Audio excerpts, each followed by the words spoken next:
La Ligue des Champions, malheureusement. Parlons-en. Le tirage au sort des huitièmes de finale a eu lieu. On connaît désormais le programme. Il y aura donc Dortmund-Lille le 4 mars, avec le même soir un certain Real Madrid-Atlético. Le lendemain, le 5 mars, Paris Saint-Germain-Liverpool et un derby entre le Bayern et le Bayer Leverkusen. Toutes les rencontres, bien sûr, sur nos antennes. Alors, ce ne sont pas des tirages faciles, notamment pour les clubs français, mais c'est des matchs, on va dire, qui font très envie. On a envie de les voir, ces matchs.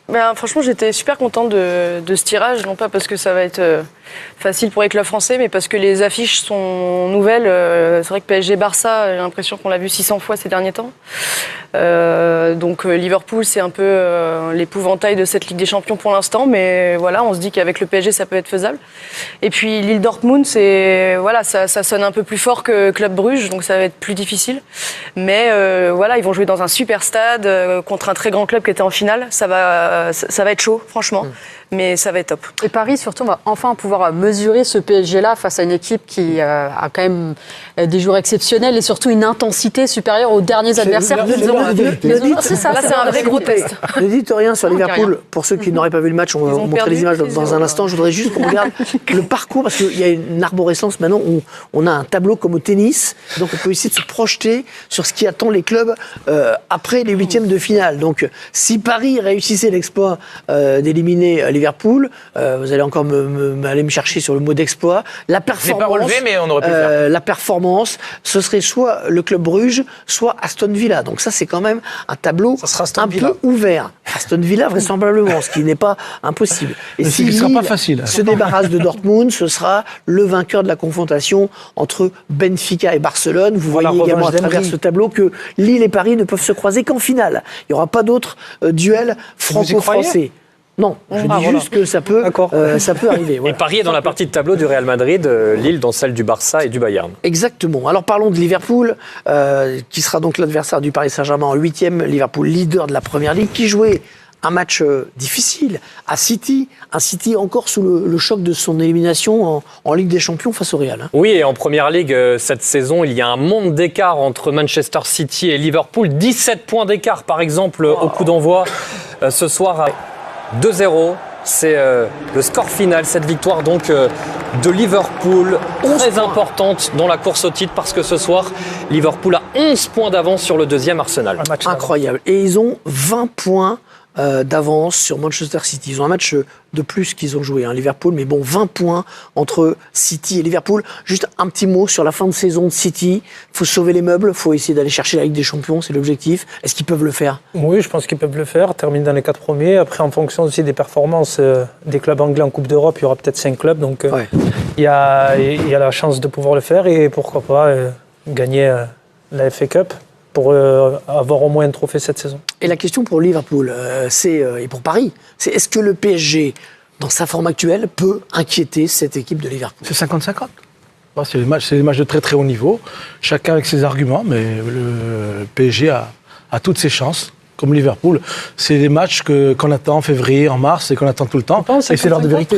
Parce que pour 50-50, Fred 50-50. Parce que pour l'instant, Paris a joué comme gros Arsenal-Bayern. Moi, je dis 70-30 pour Liverpool. Pour Liverpool, non. Et ils ont été battus, même si le PSG était moins en forme quand ils ont joué Arsenal et le Bayern. En tout cas, ce qui est sûr, c'est que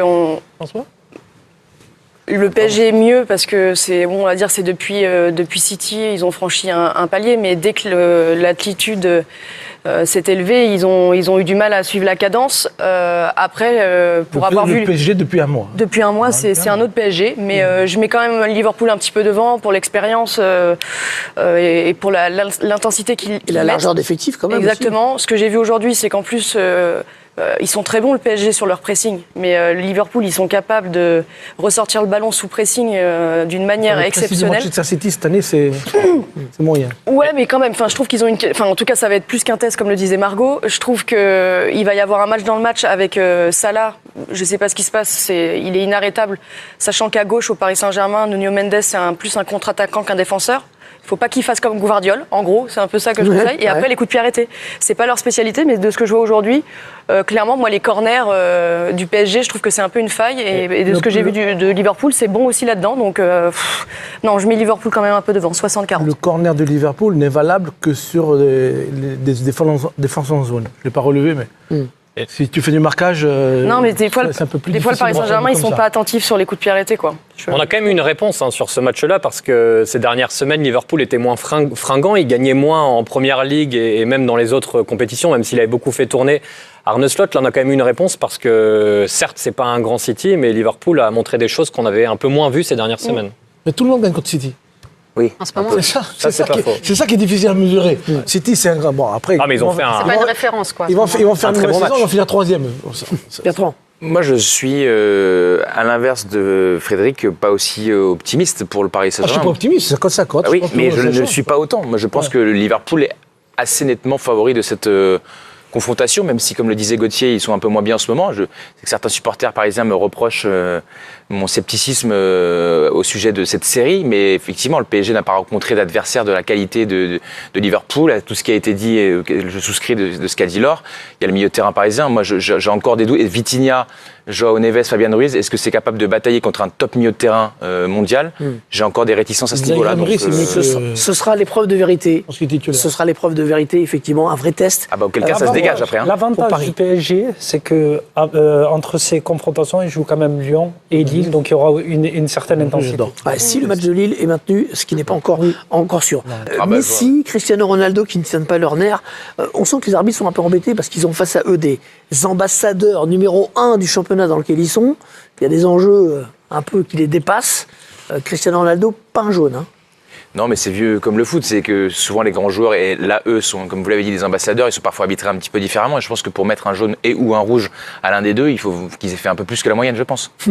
En parlant de nerfs qui lâchent, il nous faut à présent ouvrir le dossier Pablo Longoria, président marseillais, qui a donc complètement perdu le contrôle hier, après des décisions arbitrales qui ne lui ont pas plu lors d'Auxerre-Marseille, match remporté par Auxerre 3-0. Longoria a quitté la tribune pendant le match, il est descendu dans le couloir, il s'est énervé, en présence de journalistes, et donc il aurait déclaré notamment c'est de la corruption, de la vraie corruption prévue, organisée, vous pouvez le dire, a-t-il ajouté à ceux qui étaient autour de lui.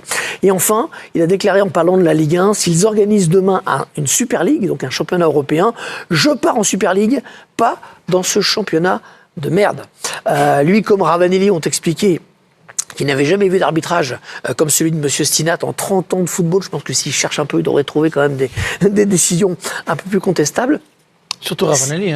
Surtout Ravanelli, rajoute Frédéric Antonetti. C'est assez incroyable de perdre ses nerfs à ce point-là. Ouais, et ce que je remarque, c'est que les joueurs ont été beaucoup plus pondérés, alors que on l'a vu quand on est sur le terrain, parfois c'est pas facile de garder les nerfs, alors que je trouve que quand on a une position de dirigeant, on est censé avoir une posture, avoir de la hauteur sur les événements, avoir une vision à plus long terme, et je trouve qu'il l'a pas du tout. Et encore une fois, les mots, ils ont un sens, quoi. Quand on dit il y a de la corruption, c'est du coup qui paye qui fait quoi. J'ai envie de comprendre, quoi. Et puis championnat de merde. Voilà, quand on siège au CA de la LFP, je trouve que c'est un peu gros quand même d'entendre ce genre de discours. Il est même vice-président de la LFP, donc c'est encore plus inquiétant d'avoir ces propos-là. Moi, je m'interroge juste sur pourquoi avoir désigné M. Stinat quand on connaît les précédents et notamment... C'est vrai que c'était peut-être pas la meilleure idée, puisque Marseille considérait qu'il y avait un contentieux avec lui, et quelques semaines après... Il y a toujours une procédure d'ailleurs en cours avec Mehdi Benatia qui avait été expulsé lors de ce match de Coupe de France. Mehdi Benatia a fait appel, donc en ce moment il y a une procédure qui est engagée entre M. Stinat et Mehdi Benatia. Donc, ce n'était pas forcément la meilleure des décisions. Ça excuse les propos. Non, bien sûr que non. Non, pas du tout. Non, mais c'est une explication aussi de la soirée. Samir, vous connaissez bien les acteurs. Il y a un dérapage qui est assez hallucinant, là, pour le coup, quand même, franchement. Oui, il y a un dérapage complet. Après, ça peut s'expliquer sur la frustration, mais je trouve que cette frustration-là, c'est les Marseillais qui l'ont provoqué à un moment donné en se plaignant à chaque fois des arbitres. Donc après, peut-être que les arbitres, inconsciemment, ils veulent leur faire payer certaines choses, peut-être. Mais la corruption, pour moi, ça c'est... faut surtout pas sortir ce mot-là.